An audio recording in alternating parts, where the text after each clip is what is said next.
Good afternoon, everyone.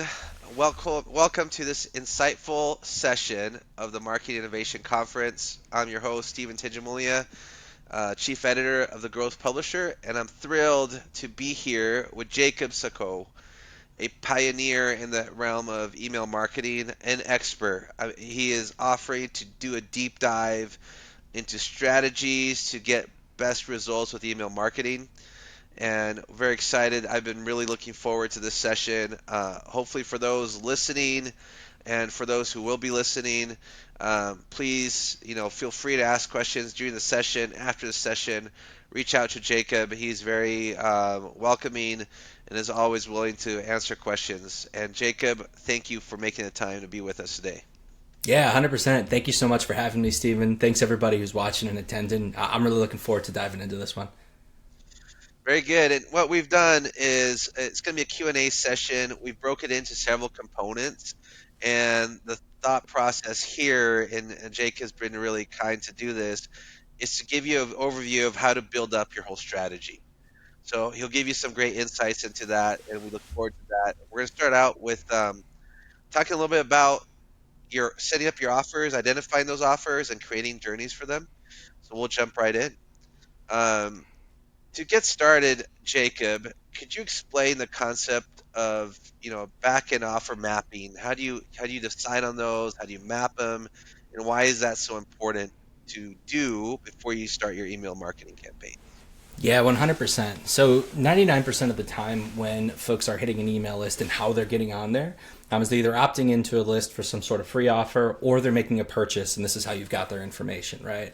And so purchases are important when it comes to everything here, but everything that we do is what we like to call back end, right? So either after the first sale or leading up to the first sale, right? There goes my nice thumbs up. And so when it comes to mapping out your back end, the best way to think about this is everything that you're going to be selling to these folks to maximize their lifetime value. So in e-commerce, this is going to be repeat and multiple purchases. In SaaS, this might be plan add-ons and expansions that they can use in terms of other additions to the service. If this is an agency, right, this very well may be other services that you're adding on.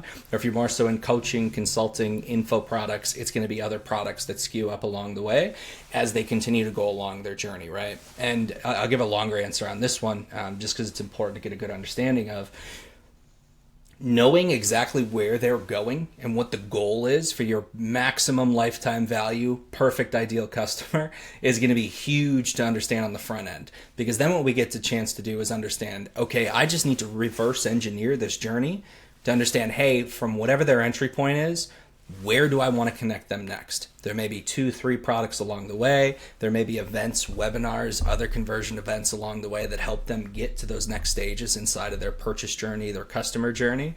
And so having a really good idea of, first and foremost, just what are the different actions that I want these people to take over the next 30, 60, 90 days, get those listed out, and then we start to build different paths towards those. Is that helpful?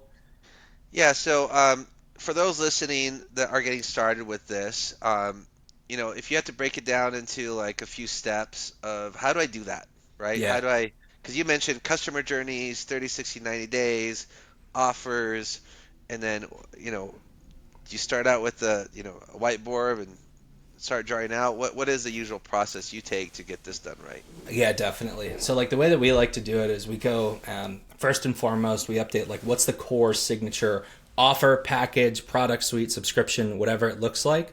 What is that? Right? It's like, what is the highest margin, maximum lifetime value that you can extract out of a customer? What products are they purchasing? And we get those all laid out. And I actually like to start from the bottom. So, like, we'll throw those on a map on the bottom of a page. And then we ask, okay, next, what are all of our different either front end products or entry points to where we're starting to collect emails, right? These may be opt ins, they may be events, they may be purchases, and we put those at the top. And then what we ask is, okay, cool, we've got this big gap now. This is our opportunity.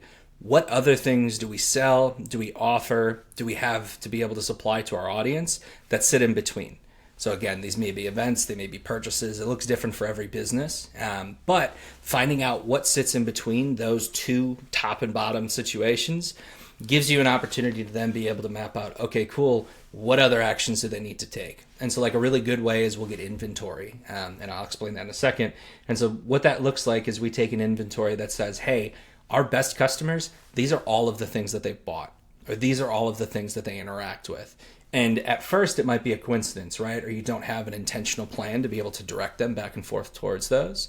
But if we take our highest lifetime value customers that we've got, add up everything that they've purchased over time, now we've got our middle, right? And so if we understand what our acquisition offer is, whether it's free, whether it's paid, no matter what it is, and we understand what our, core, high ticket, back end signature offer, whatever that looks like, now our job's just to slot in different conversion events in the middle that we can point them to via email in order to be able to continue to drop them down the funnel into whatever our best back end purchase looks like. Okay, so summarize it. You got your offer and that you map out what's your big offer that you're giving, or your product you're selling, and then what is your introductory offer to get them to sign up their email, Mm-hmm. and then you slot in, is it content, is it other events, is it products to get that you offer them before they buy the final one? Is Mm-hmm. that what you call the middle? Yeah, exactly. And so, like, I'll give an example of it that'll be helpful. So, like, let's say info marketing space, right?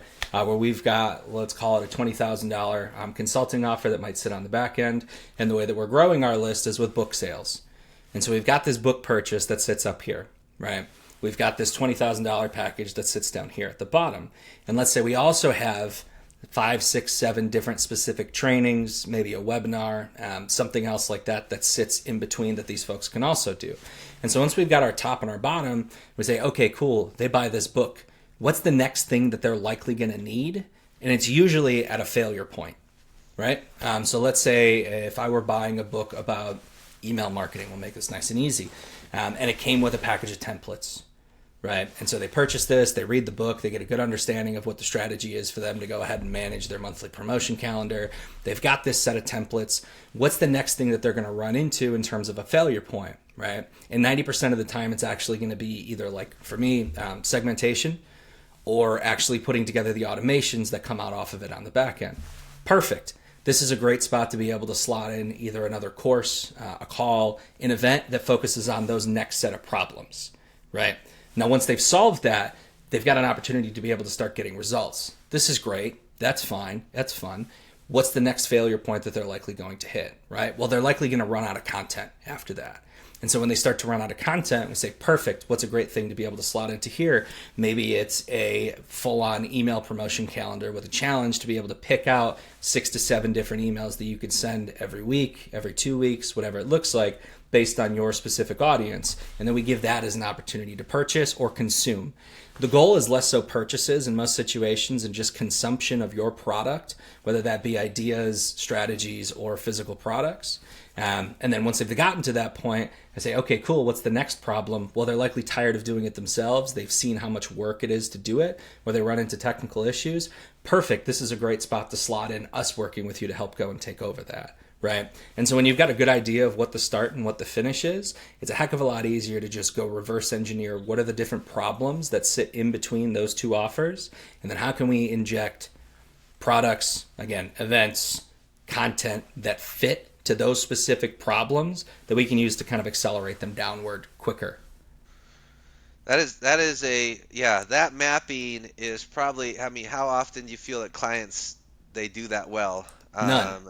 None. It's the first Yeah. thing that we do, and every single one of them are blown away by what that looks like. They say, well, we know people are taking these actions, but they don't specifically have a concentrated journey to be able to remove that friction, right? Because the number one thing that happens when it comes to anything marketing is, like, when humans are presented with choices, it actually just makes us, the more choices we have, the more likely we are to make neither choice, right? And so if there's 5 or 6 different ways that they can make this journey, likelihood that they take any of them is very low. But if we intentionally build out exactly what that journey looks like for them, remove the friction, remove the decision, now all of a sudden it's a hell of a lot easier for them to understand what steps they're going to go ahead and move down, and they'll be much more likely to go ahead and do that too. Yeah, that is great. So you outlined a lot of that. Now let's talk about personalization. So you have, your foundation, what the big packages, where you want Hmm. them to be, the middle, you got the entry point. How do you personalize that journey, and how do you introduce that into this design principles that you've Yeah, talked totally. about? So the whole premise that we like to take towards email marketing is just behavioral email marketing. It's kind of like the coin that I term around it. And so the coolest thing that even without the most sophisticated data collection that you get in terms of data with any email marketing software is behaviors. So you can get opens, you can get clicks, you can get purchases. Sometimes you can get replies.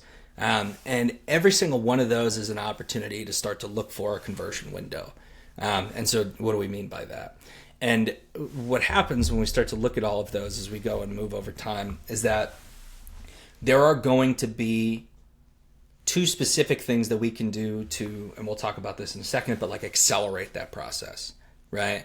And one of the number one ways to be able to do that is personalization and relevancy, right? And so if I know that there's two or three different product trees that you can go through, or if I know there's two or three different entry points that we have for where we collect email addresses, better than nothing is to have one straight path downward, right? But on top of that, so like I'll give a good example. We've got a supplement company that we're working with, right? And they've got 5 or 6 different supplements that they tend to offer, very different audiences. They have some that they sell to men. They have some that they primarily sell to women. Some are focused on performance. Some are focused on weight loss.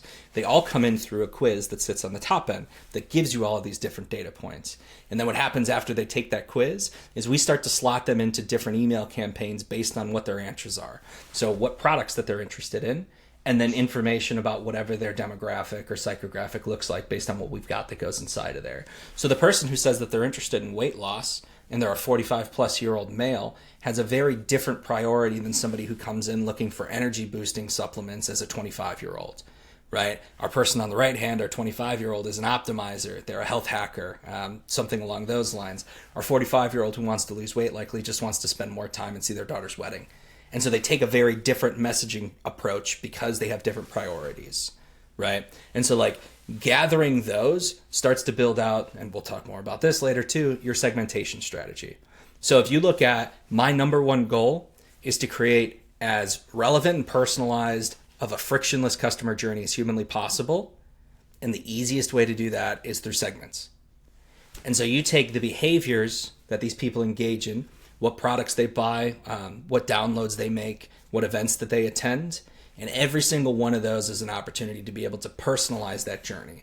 So if you start with this clear straight line, then the next step after that is to go ahead and say, okay, perfect. What are the different opportunities for personalization inside of here? And it's funny because this often gets missed. People take personalization as just like slotting in custom fields. Right? If I show you a picture of the product that you bought and you say buy more, that's personalization. Yes, technically. If I inject your name, if I try and remember your birthday and send you something fun, then that's all personalization. And personalization is useless if it's not very specifically relevant. Right? Those are all irrelevant opportunities for personalization, and they have a very minimal effect on conversions. And if we take a behavioral approach to what personalization looks like, we've got a much higher hit rate where we're making 10, 20, 30% differences in conversion instead of 1 or 2%. No, that makes a lot of sense, and that does help a lot. Now, can you give us some examples of maybe some clients of yours or that have done, you know, that right, where they've done the segmentation, the personalization, they've mapped experience, and what kind of results did they see? Yeah, totally. So like we've got one client. It's a high ticket personal finance coaching program, and for that scenario, we're working with high earners who very specifically are feeling like they just don't have control of their money. Right? Either they're living paycheck to paycheck every month, even though they've got this great income. They've got these long-term aspirations and goals that they really just don't know how to hit from a wealth building perspective, or they're surrounded by debts that they need to be able to conquer in order to kind of hit the next step. Right. And so one of the most successful lead magnets and funnels that we've got for that client is a quiz that sits on the front end. And the quiz is just a way for me to find out what is your priority. Is it debt pay down? Is it growing your wealth? Is it setting your kids up for their future? Or I have no clue where to get started. Right. And so then what we do, so we've got 4 follow-up campaigns based on those. It just delivers a free training. But the cool part is that the free training is different depending on what they say their priority is, right? So they come in through this quiz, they hit a choke point, it gives them 4 choices in terms of where it is that they're going to go next. We deliver a personalized training based on what their priority is. And then after that, there's an opportunity for them to go ahead and book a call and push into the sales funnel. And the headline on the sales page for that book a call page is personalized specifically to what the priority is, right? And so like results on this one, and then there's email campaigns that follow up on it. But we have a roughly from everyone who hits the page, about a 54% quiz completion rate. We've got a 40% completion rate on watch of the training. And then on that entire process, from everyone who goes ahead to opt in, we've got about an 8.5% book rate in terms to book a call. And then obviously like 50, 45% depending on the close rate and who's closing and what that looks like. But comparatively, that 8.5% number in terms of book calls, if we were just running this to cold traffic in a straight line funnel, if we're getting 3.5%, we're doing great. Right. And so we come in and we add all this personalization, and now all of a sudden we've 3x'd what the conversion rate looks like on that given audience. And that doesn't even include what the back end looks like for all of the conversions off of the follow up. That's just on folks going straight through the funnel. Love it. And when you see, what are the most common mistakes you see that people are doing as they're trying to attempt this?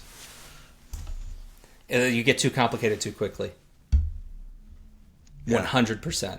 And so like I had a client come in relatively recently, and they were asking me about looking at building out a customer data platform. And essentially what this is it tracks their IP, tracks their location, it tracks what time of month they order, it tracks all of this stuff. And we've got no personal segmentation strategy in lock already. And it's like, well, listen, this is great potentially way later on, but this is all useless right now in distractions. Right? Because like the number one mistake that we tend to make as most marketers is we test too many things at one given time. And you're going to get the more variables that you're testing, the less significant each data point that you get is going to be.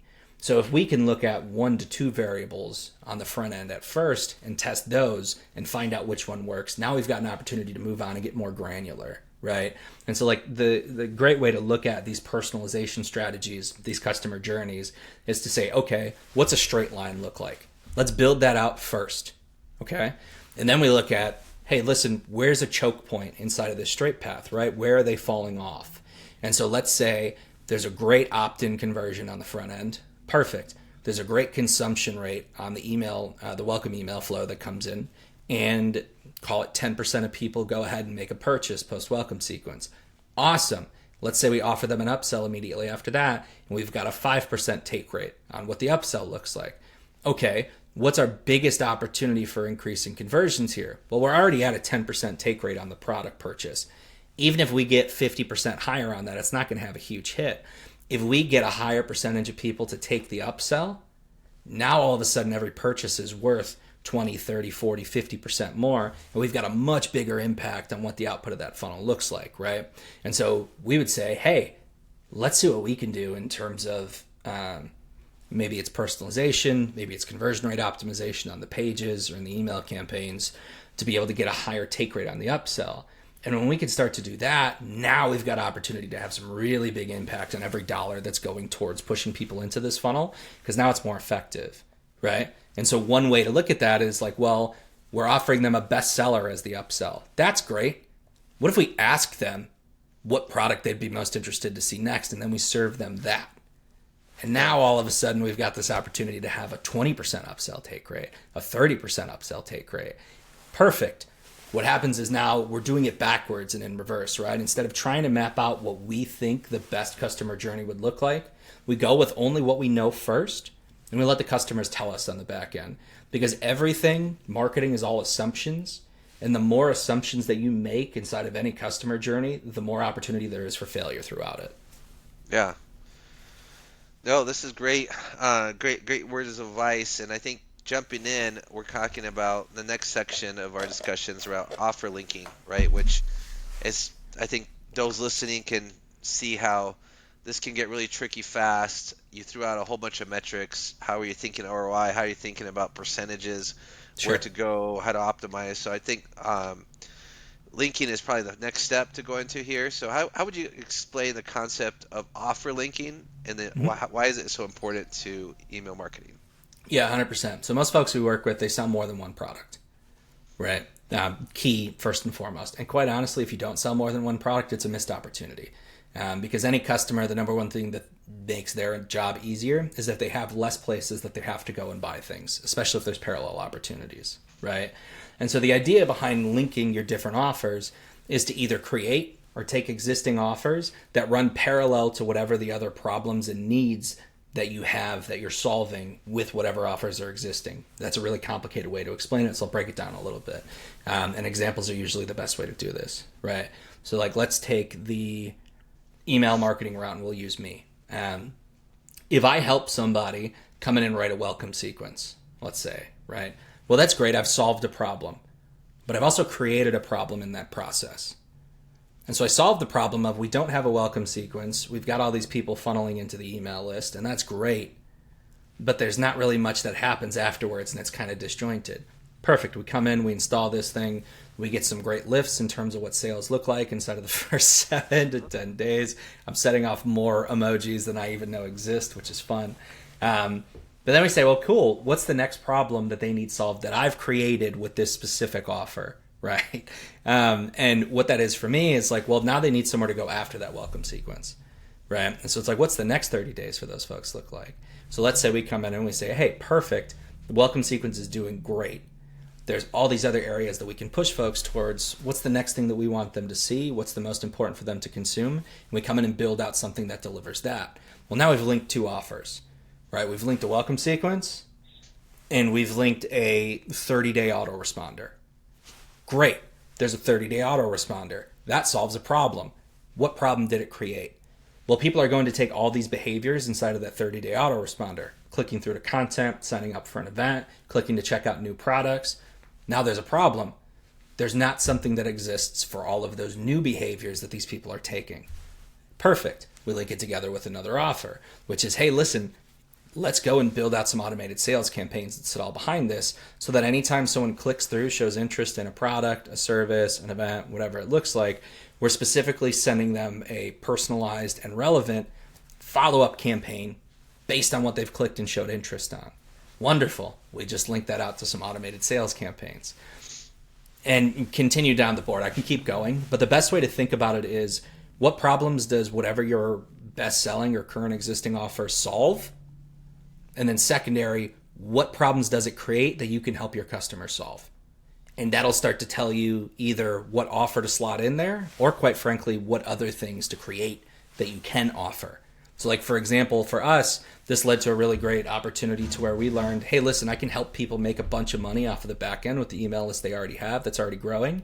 But that means I don't have much influence in terms of what the flow of customers coming into the list looks like.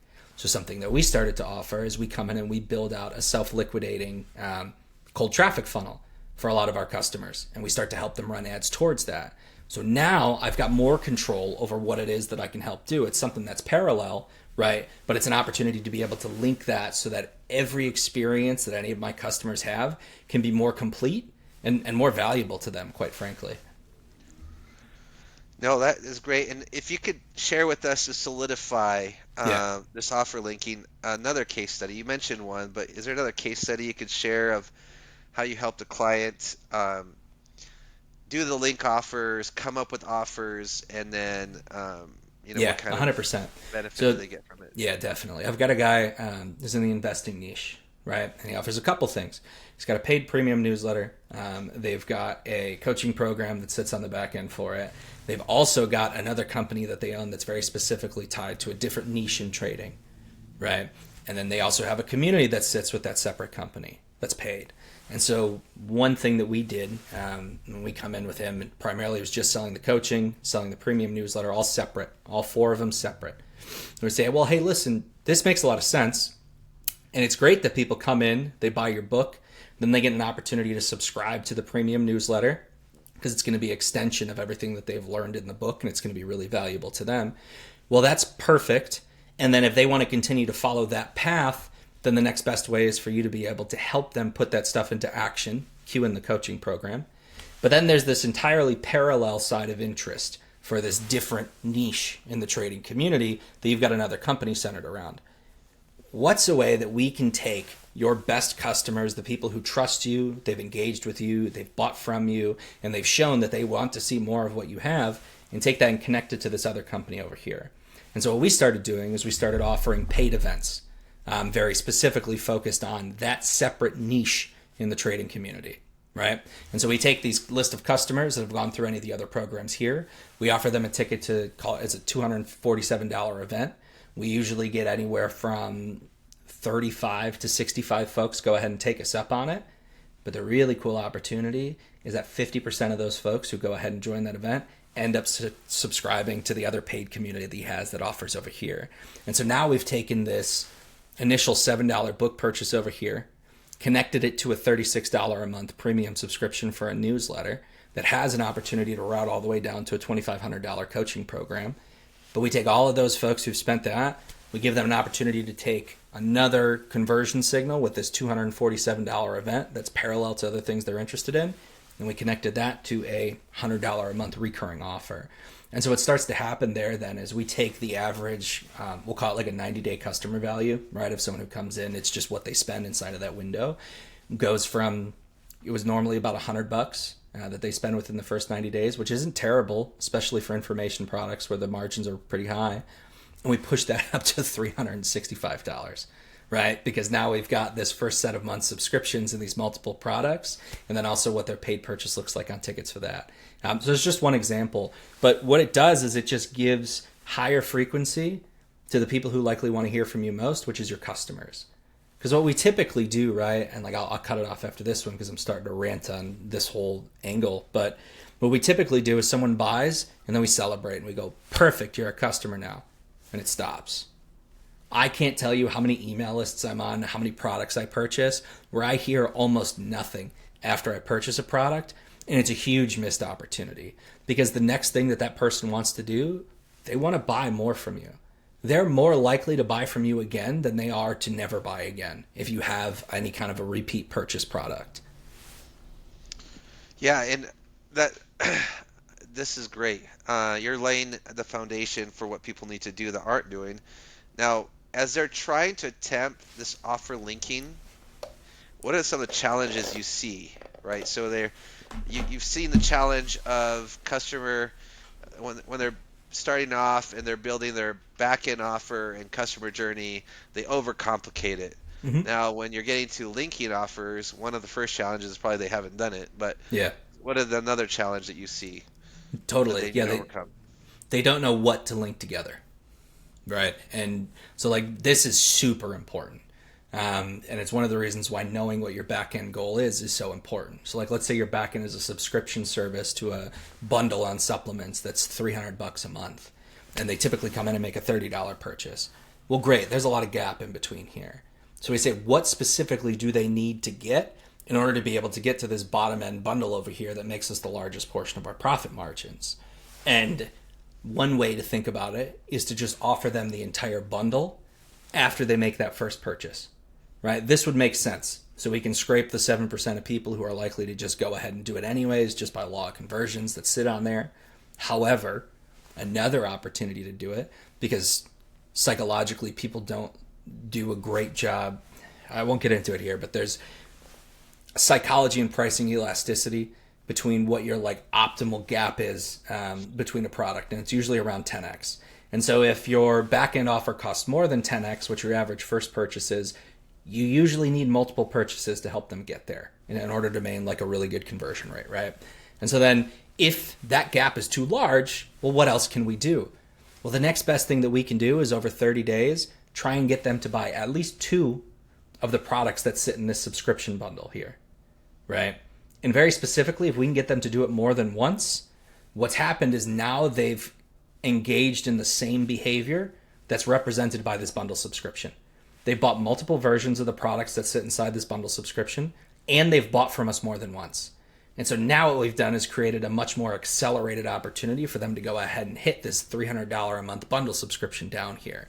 And so what's important there is that breaks if we just start offering them products that are outside of the product that we want to sell the most of, right?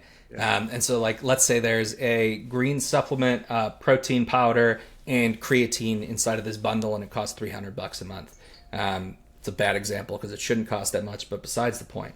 So if that were true, and I start offering you pre-workout up here instead, Well, now I've created a distraction, right? Because now you're going in and buying products that actually don't continue to push you downwards towards whatever the end goal is. Are there other paths that can get you there? And are there other products that you may have that sit at the bottom here? There may be five, right? But the important thing is understanding like what's the most organic, essentially, version of what that progression looks like. Yeah. No, I mean, I'm sure you're, for those listening, please ask questions. For those going to be listening, they'll have questions, but I'm sure you're probably taking the person's brain saying, man, there's a lot of things to think about, right? It's kind Totally. of, I need to talk to Jacob because you're, there's a lot of, it's the right way to go, but you're laying out the strategy and we're diving in deep and you're doing a great job. So thanks for sharing that. Well, Now let's thank you. go in. We talked about linking. I'm building on that. The first steps were creating your backend offers, the journey, linking other offers so you could upsell while matching the journey. Um, and then an important part we're going to dive into. You've already talked about it a little bit and shared some good points. Is reducing the friction, Yeah. reducing post-purchase friction. Um, so in terms of your post-purchase experience, what are some common friction points that customers encounter Yeah. uh, after purchase? Yeah. The biggest one is a gap to when they get made the next offer. So if I'm already in the decision making process and I've decided to purchase this first product, that's phenomenal.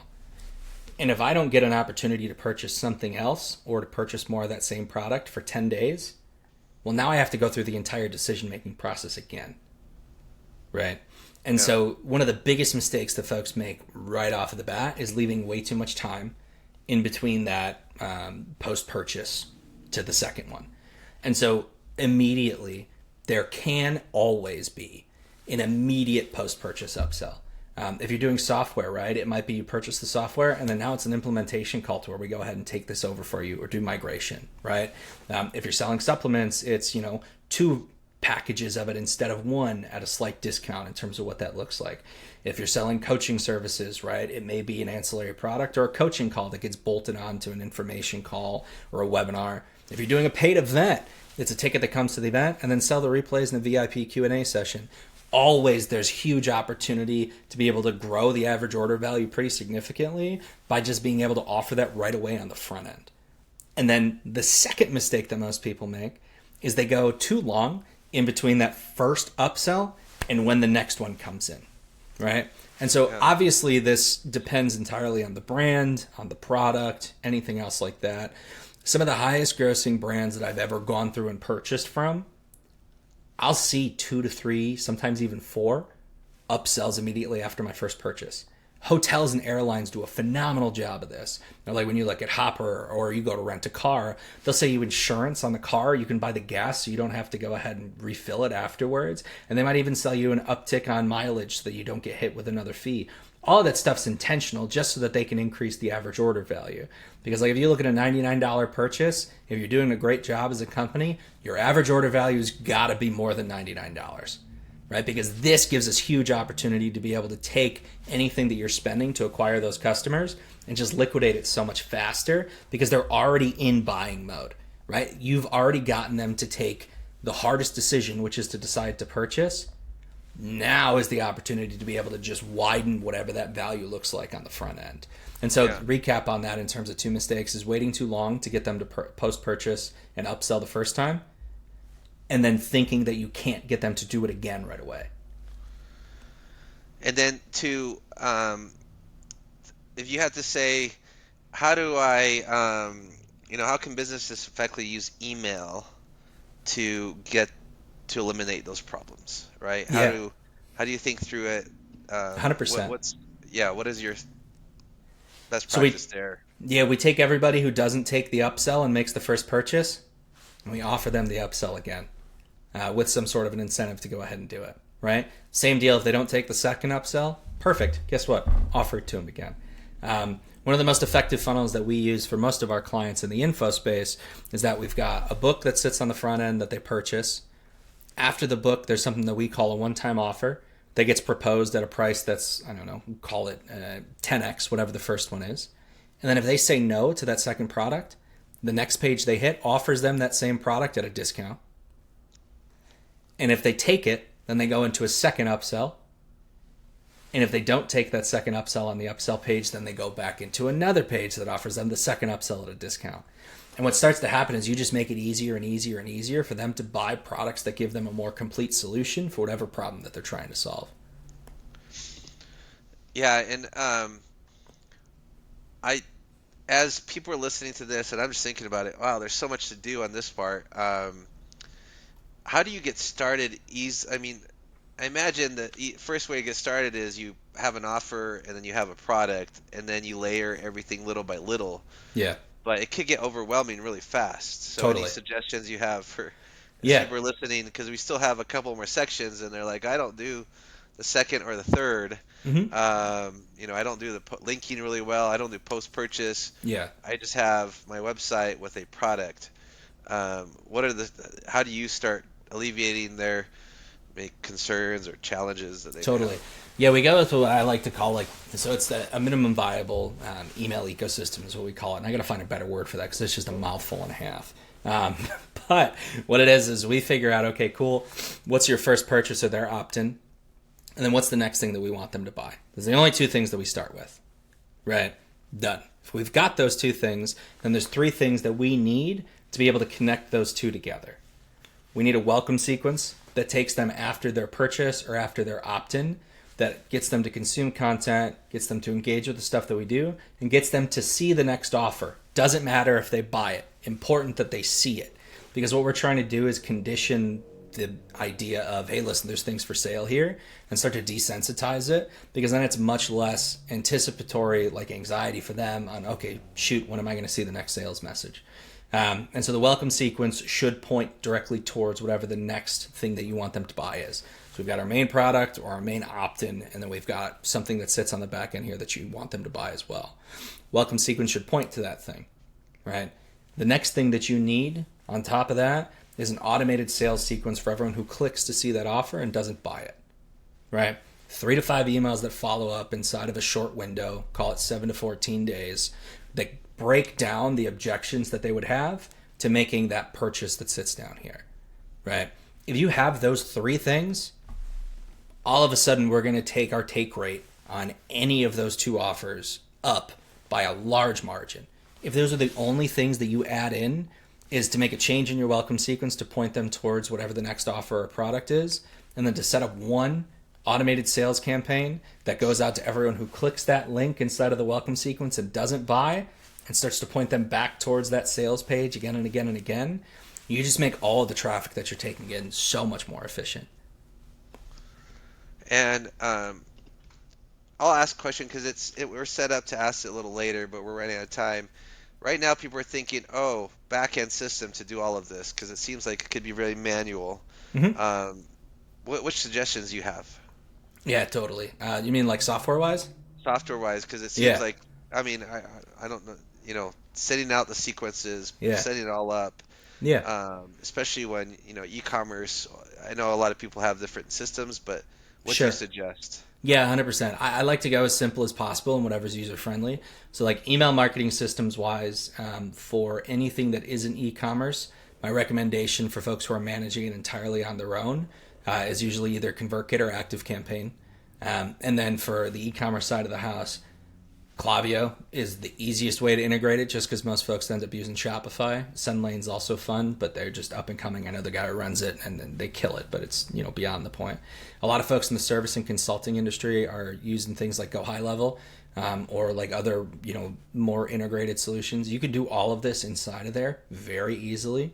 All you really need is a landing page software and something that you can use them to cart checkout and an email marketing system, and you can get all of this done. Like if you only have those two tools, whether that's a Shopify and a Clavio, or it's a ClickFunnels and an ActiveCampaign, or it's all together inside of one in a Go High Level, all of this is very easily possible inside of those tools. They do a really good job of making it accessible. That is great. So, we don't have a couple of minutes left here, but we talked about reducing post-purchase friction. You gave us good feedback there. Let's touch a little bit on funnel mastery, and then automation, promotion and Yeah. automation. Yeah. So 100%. if you want to give a up funnel mastery, right? Quick tips there that you have for, we talked about reducing the friction. Now, how do you manage upselling? Yeah. So the easiest way to do it is just with a pre-planned promo calendar for every month. Mm, And so what we like to do is we come in, we sit down with our clients, we say, perfect, what are we working on this month? Right? And things that we like to sell is usually, so I'll give an example from like some of our high ticket folks in the coaching space because it's an easy one to do it.